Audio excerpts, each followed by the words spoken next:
Assalamualaikum warahmatullahi wabarakatuh. Saya Farika Rahmawati.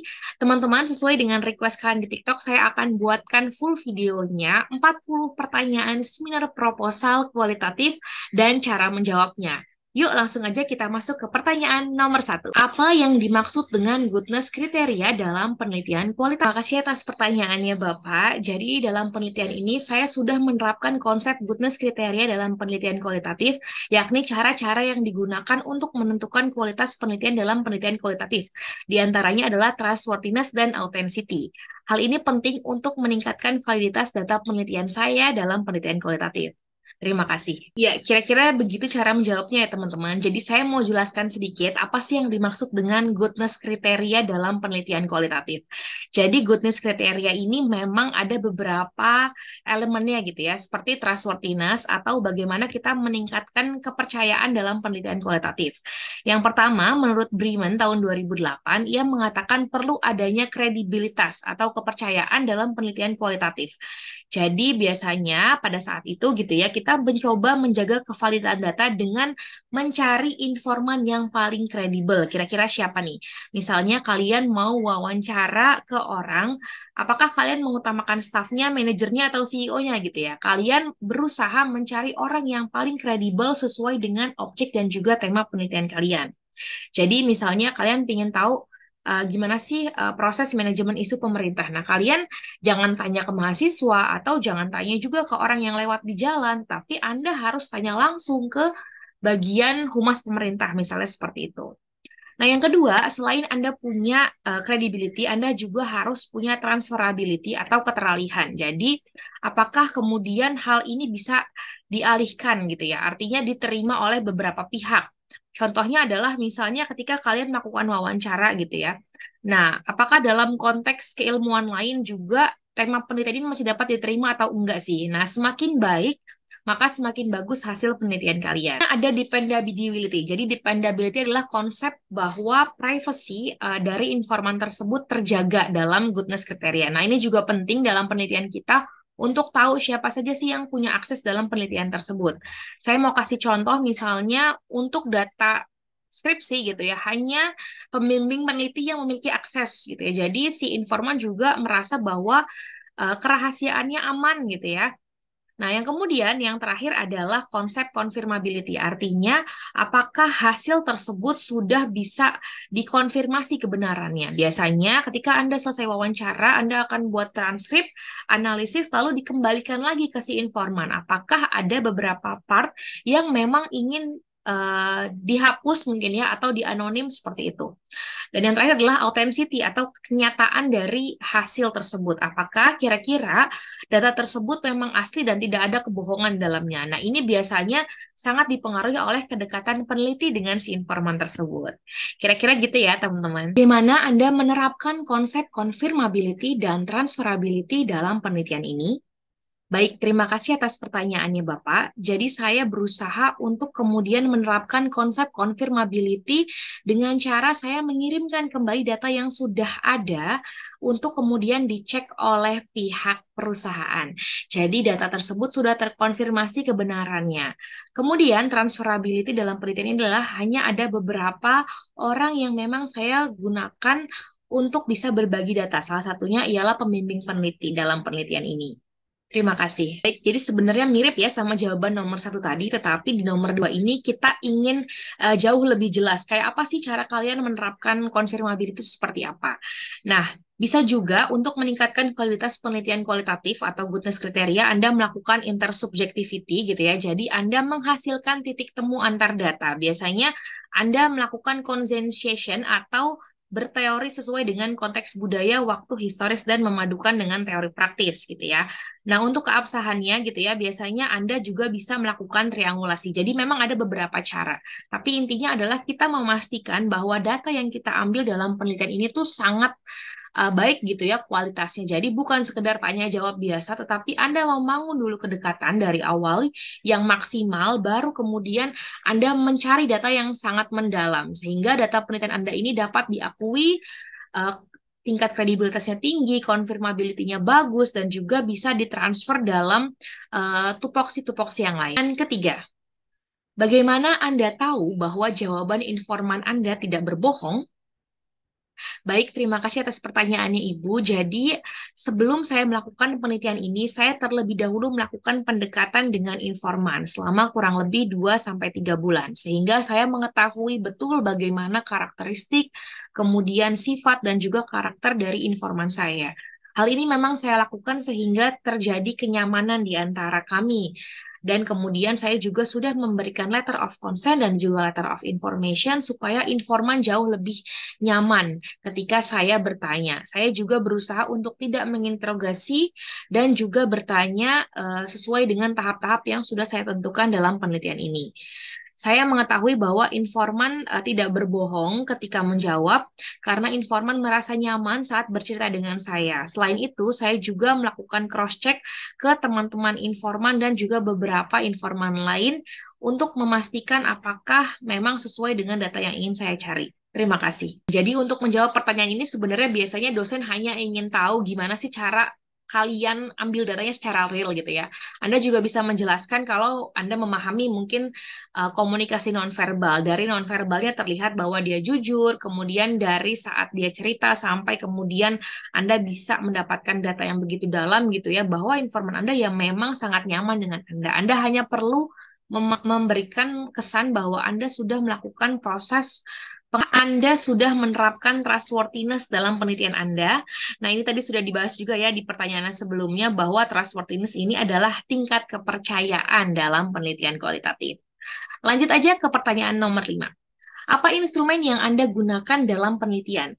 Baik, terima kasih atas pertanyaannya. Instrumen yang saya gunakan dalam penelitian ini adalah diri saya sendiri sebagai peneliti di penelitian kualitatif.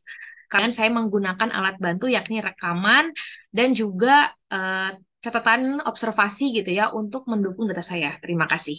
Pertanyaan nomor 6. Berapa waktu yang digunakan oleh Anda untuk menjalin kedekatan dengan informan? Baik, terima kasih atas pertanyaannya. Jadi, dalam proses menjalin hubungan dengan informan, saya sudah terlebih dahulu berkenalan sebelum saya mengajukan seminar proposal. Jadi, sekitar 2 atau 3 bulan, saya kemudian mulai berkirim kontak dan juga mulai melakukan pendekatan dengan informan. Terima kasih.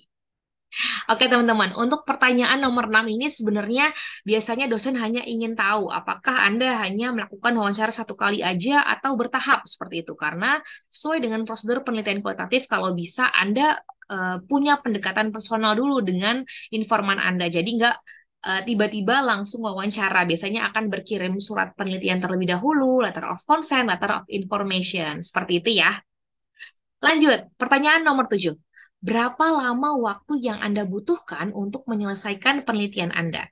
Nah, dalam pertanyaan ini sebenarnya Anda bisa cari rentang waktu yang cukup aman aja ya, misalnya 3 sampai 6 bulan. Jadi tidak melebihi masa studi Anda, tetapi juga tidak terlalu cepat. Karena untuk penelitian kualitatif, biasanya yang dibutuhkan adalah kedalaman data. Jadi kalau terlalu cepat gitu ya, hanya 2 minggu Pak, gitu ya, mungkin akan sangat janggal gitu ya didengar oleh dosen Anda. Pertanyaan ke-8. Jika informan enggan melanjutkan penelitian, apa yang akan Anda lakukan? Nah, jika ditanya seperti ini, teman-teman bisa jawab seperti ini ya. Baik, terima kasih atas pertanyaannya. Jadi, jika informan tidak berkenan melanjutkan penelitian sesuai dengan lembar letter of information dan letter of consent, saya akan memberikan kewenangan bagi informan. Saya tidak akan memaksa informan untuk melanjutkan penelitian jika ia tidak berkenan. Saya tidak akan berusaha menginterogasi dan memaksakan data penelitian. Saya akan mencari informan lain yang sesuai, ataupun saya akan menunggu kesiapan dari informan tersebut. Terima kasih. Oke, jadi ini terkait dengan etika penelitian ya teman-teman. Anda tidak boleh gitu ya memaksa harus mereka menjawab pertanyaan Anda dengan sebenar-benarnya gitu ya. Tapi kita harus mengikuti alurnya. Apalagi untuk isu-isu yang sensitif, biasanya kita akan sangat eh, menyatukan proses gitu ya untuk bisa pelan-pelan membuka jawaban dari informan tersebut. Lanjut, pertanyaan nomor 9. Bagaimana Anda menemukan akses penelitian? Apakah ada opsi lain? Oke, ini biasanya pertanyaan kalau Anda misalnya objeknya ternyata tidak berkenan gitu ya. Anda bisa jawab saja bahwa saya sudah punya dua opsi antara A dengan B. Jika kemudian akses A tidak berhasil, saya akan mencoba berbagai cara, misalnya mencari mitra, punya surat penelitian, punya eh, pendekatan-pendekatan lain. Namun jika tidak ada, saya akan pindah ke opsi B. Nah, ini biasanya dosen ingin tahu seberapa Anda mempersiapkan rancangan riset Anda. Lanjut ke pertanyaan nomor 10. Dalam LBM, saya melihat bahwa masih induktif gitu ya. Bagaimana alur penelitian kualitatif ini? Baik, terima kasih atas pertanyaannya Bapak atau Ibu. Jadi alur penelitian kualitatif ini memang saya berangkat dari fenomena atau data. Jadi saya berfokus untuk kepada data dulu, apa yang saya temukan di lapangan itu saya eksplorasi. Jadi saya tidak fokus mengikuti teori yang saya gunakan. Karena dalam penelitian kualitatif, saya meyakini bahwa sifatnya adalah cair. Saya akan mengikuti data di lapangan, baru teori yang akan menyesuaikan. Sehingga dapat terjadi kemungkinan teori dalam bab 2 ini bisa berubah setelah saya melakukan penelitian ini. Terima kasih. Oke, lanjut ke pertanyaan nomor 11. Bagaimana Anda menemukan fenomena? Apa yang ingin Anda telaah dalam fenomena tersebut? Baik, terima kasih atas pertanyaannya. Jadi, fenomena yang saya temukan adalah terjadi proses manajemen isu pemerintah yang berbeda dengan manajemen isu di tahun-tahun sebelumnya. Saya ingin menelaah bagaimana prosesnya, lalu saya ingin membuat modelnya.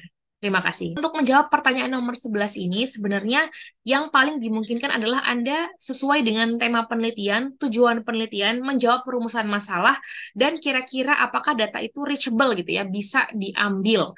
Jangan sampai kemudian tidak berkenan dan segala macamnya. Jadi Anda pastikan fenomena tersebut menarik, belum diteliti di penelitian sebelumnya gitu ya, dan punya nilai novelty atau kebaruan.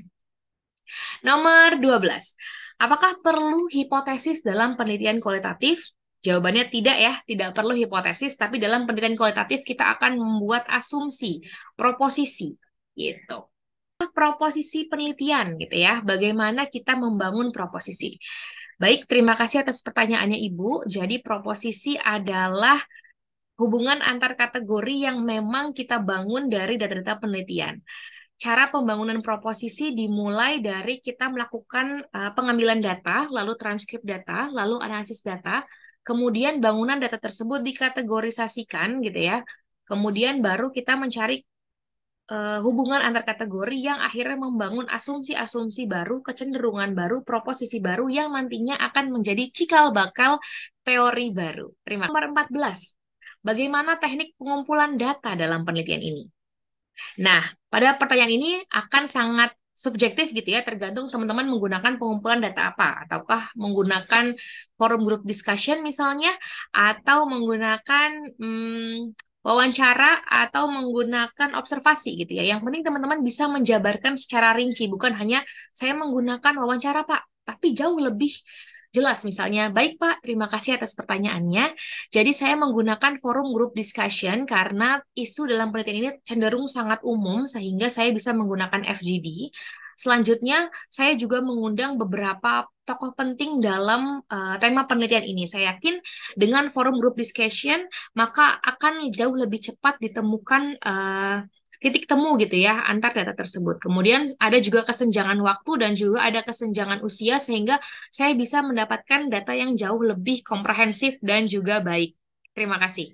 Gitu ya. Jadi teknik pengumpulan data ini Anda benar-benar ceritakan proses Anda pengambilan datanya, misalnya sudah menyiapkan apa saja, panduan wawancara, panduan moderator untuk FGD misalnya. Kemudian bagaimana Anda mengolah data tersebut, itu sangat bergantung bagaimana Anda awal mengumpulkannya gitu ya. Kalau pengumpulannya benar, maka insya Allah datanya juga akan benar, teman-teman.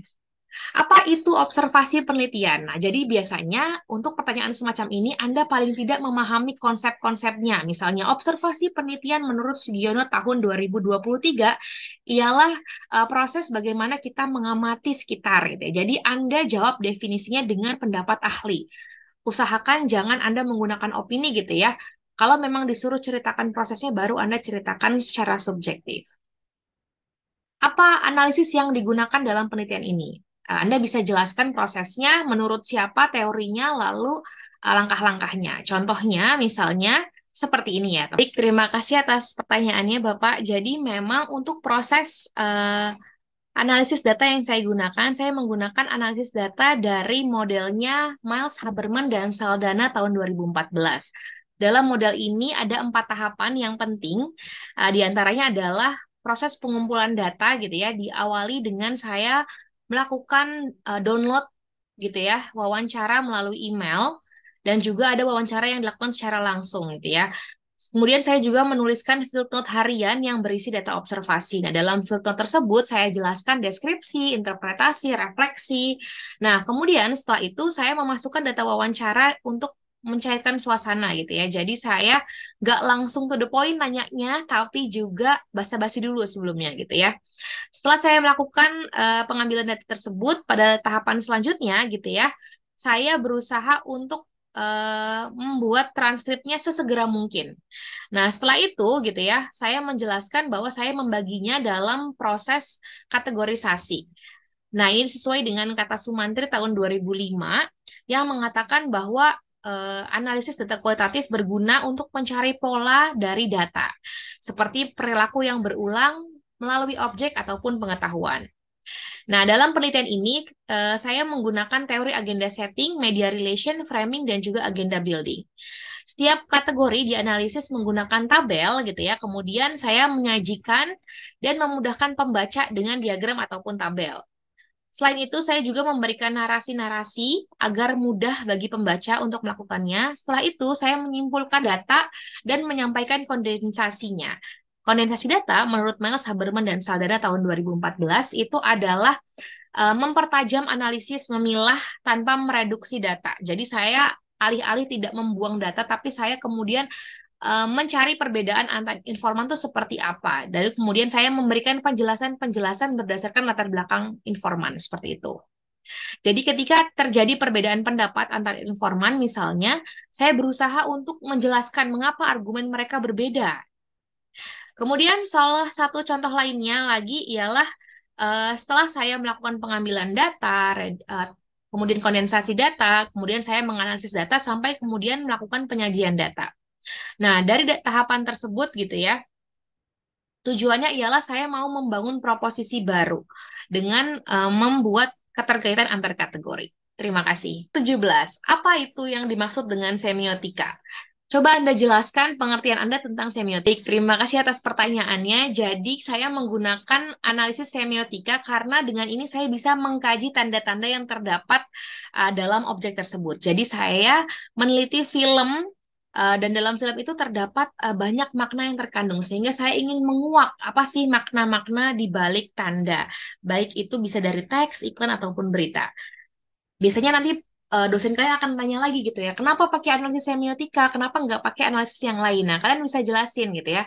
Di analisis semiotika misalnya ada model Barthes gitu ya, ada juga model-model yang lainnya. Nah, model Peirce misalnya, kenapa Anda pakai Barthes, kenapa nggak pakai Peirce? Biasanya itu akan ditanya. Jadi Anda harus paham betul kenapa pilih semiotika Barthes gitu ya, kenapa pilih semiotika Peirce. Nah, kemudian biasanya pertanyaan nomor 18 itu juga mirip gitu ya. Misalnya, kenapa Anda memilih analisis framing gitu ya? Karena saya ingin melihat perbedaan gitu ya. Framingnya positif atau negatif. Saya ingin menganalisis lebih dalam. Kenapa kemudian pakai analisis framing? Kenapa nggak analisis wacana kritis atau analisis wacana yang lain? Nah, jadi Anda harus paham betul nih, jenis-jenis metode itu seperti apa. Pertanyaan ke-19. Apa yang dimaksud dengan paradigma penelitian? Wah, ini menarik ya. Jadi paradigma penelitian itu sama seperti pandangan, teman-teman.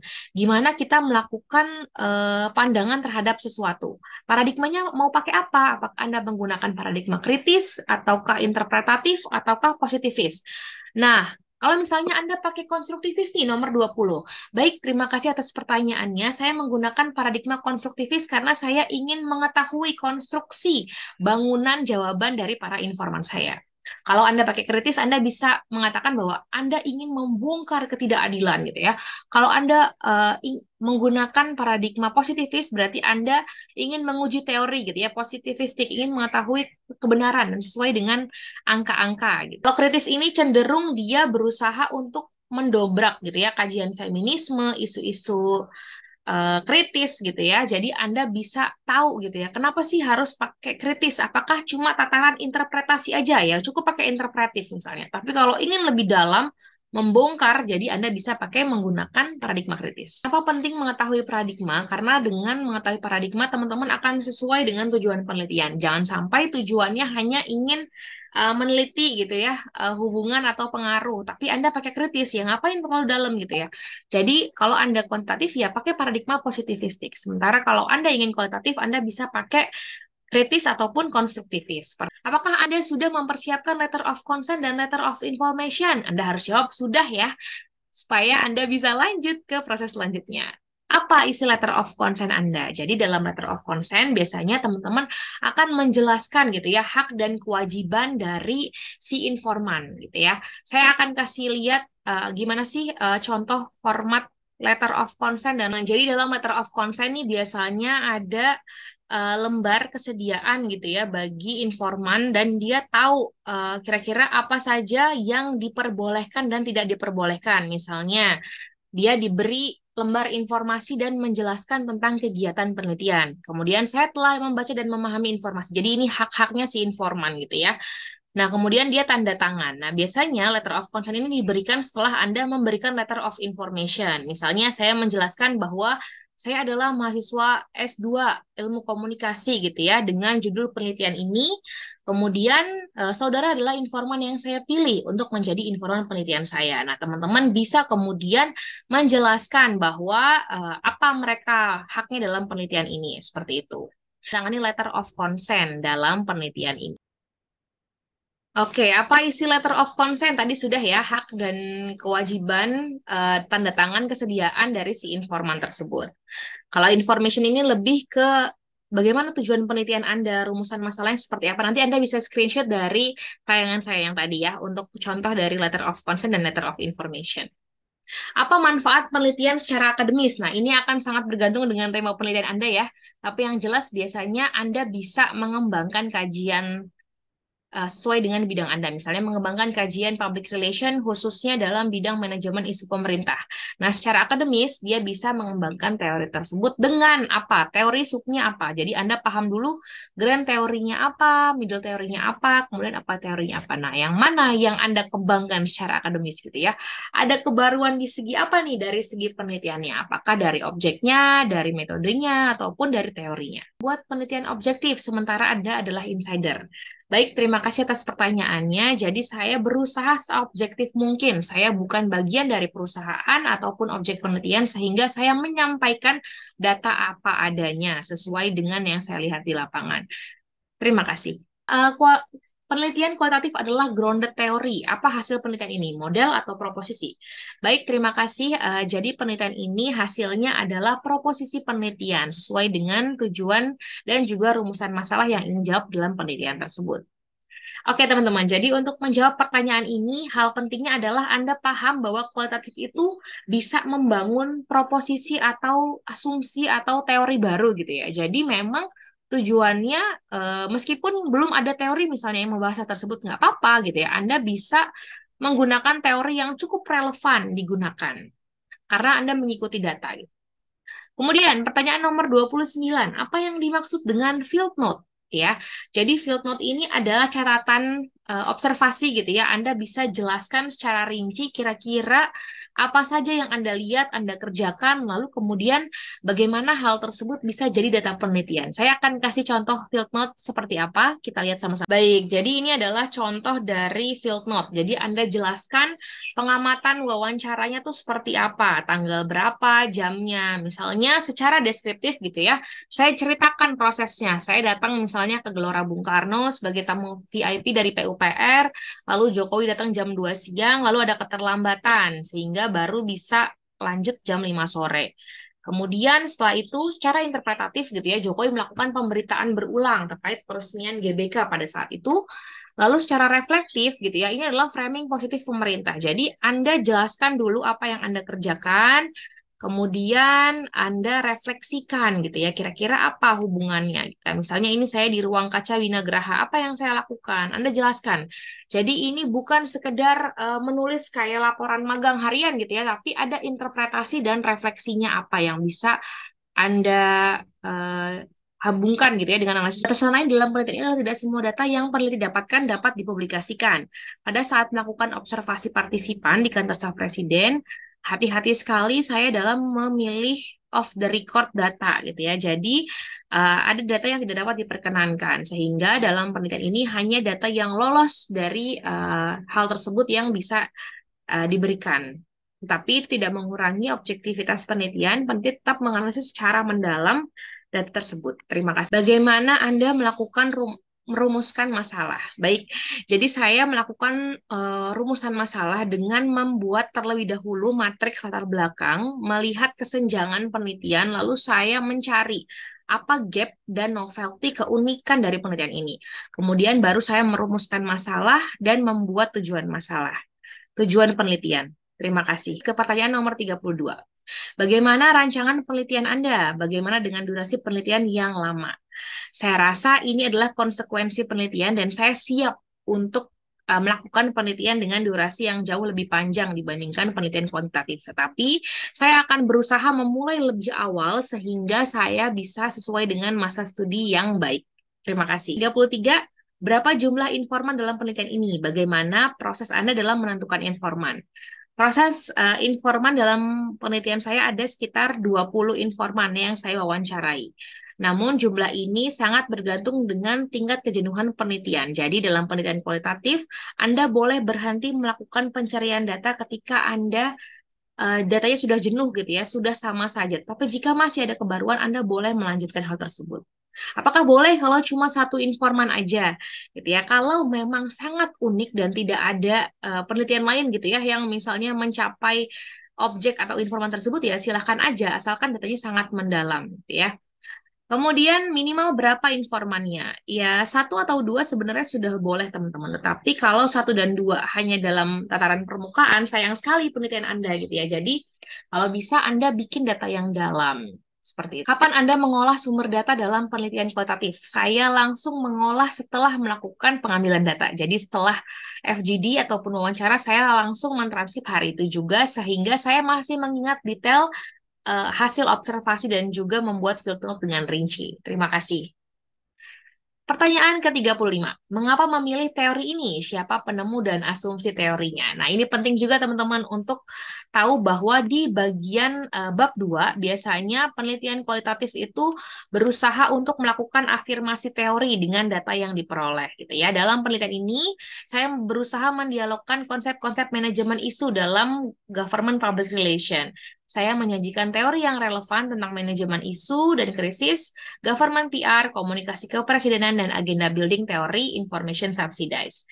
Pada suap tersebut, saya memaparkan terlebih dahulu kajian teorinya, baru kemudian membahas kajian komunikasi presiden dibandingkan dengan yang ada di Indonesia. Jadi saya mencari perspektif timurnya seperti itu. Saya menggunakan teori applied-nya adalah agenda building information subsidize yang dalamnya terkait konsep framing, agenda setting, dan juga priming. Dan kemudian menelisik forum Merdeka Barat 9. Seperti itu.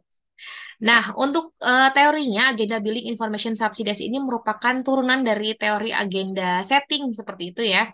Dan teori ini punya asumsi bahwa PR gitu ya pasti punya agenda politik dalam program-programnya. Data Anda cukup sensitif, bagaimana jika perusahaan menolak dan tidak mau publikasi? Baik, terima kasih atas pertanyaannya. Jika perusahaan menolak, maka saya akan memfilter beberapa data yang memang tidak diperkenankan, lalu tetap mempublikasikan yang diperkenankan oleh pihak perusahaan. Terima kasih. Apakah ada dampak atau manfaat dari penelitian ini? Tentu saja ada gitu ya, penelitian ini sangat bermanfaat baik secara akademis maupun praktis. Secara akademis mengembangkan kajian PR dan juga secara praktis dapat memberikan rekomendasi kepada pihak humas pemerintah yakni kantor staf presiden dan juga Kominfo. Jadi Anda harus percaya diri ya saat menjawab ini gitu ya. Anda harus punya dampak, membangun model, membangun proposisi, punya manfaat teoritis dan juga praktis. 38. Dari mana sumber referensi penelitian ini? Saya mendapatkan referensi penelitian dari buku, jurnal, proceeding, dan juga artikel-artikel yang kredibel. Saya berusaha menghindari blogspot ataupun skripsi kakak tingkat karena belum jelas diketahui kebenarannya. Referensi utama dalam penelitian ini adalah saya membaca buku-buku metode penelitian dan juga buku-buku teori komunikasi. Terima kasih. Jelaskan cara Anda mengolah data dari transkrip. Apakah pakai aplikasi NVivo? Ya, saya menggunakan aplikasi NVivo untuk memudahkan saya mengolah data penelitian. Namun, saya juga sempat melakukan observasi secara manual, melakukan field note secara manual, baru kemudian hasil transkripnya saya masukkan ke dalam NVivo untuk memudahkan saya mengetahui hubungan antara masing-masing informan. Terima kasih. Pertanyaan terakhir, mengapa Anda memilih wawancara online daripada offline? Oke, jadi dalam pendapat Creswell, dia mengatakan bahwa dimungkinkan penelitian kualitatif ini menggunakan wawancara online, selama memang tidak dimungkinkan untuk wawancara offline. Tetapi jika wawancara offline pun dilakukan itu jauh lebih baik karena Anda bisa melihat mimik, gestur, dan juga body language dari informan Anda, sehingga Anda tahu apakah informan Anda itu berbohong atau tidak. Kalau memang wawancara online dilakukan, usahakan Anda bisa menggunakan Zoom ataupun video conference lainnya sehingga Anda bisa bertatap muka dan berinteraksi dengan baik. Pastikan sinyalnya juga lancar gitu ya. Semoga data penelitian tetap maksimal dan dapat direkam juga. Sehingga dapat diulang jika terjadi luput dalam pencatatan. Baik, itu saja dari saya. Semoga menjawab ya. Ada 40, ternyata lebih dari 35 pertanyaan seminar proposal kualitatif. Kalau Anda ingin update lebih banyak tentang pertanyaan-pertanyaan kualitatif, kuantitatif, dan cara menjawabnya, silahkan kunjungi TikTok dan juga YouTube saya, @farika rahmawati. See you on the next video. Wassalamualaikum warahmatullahi wabarakatuh.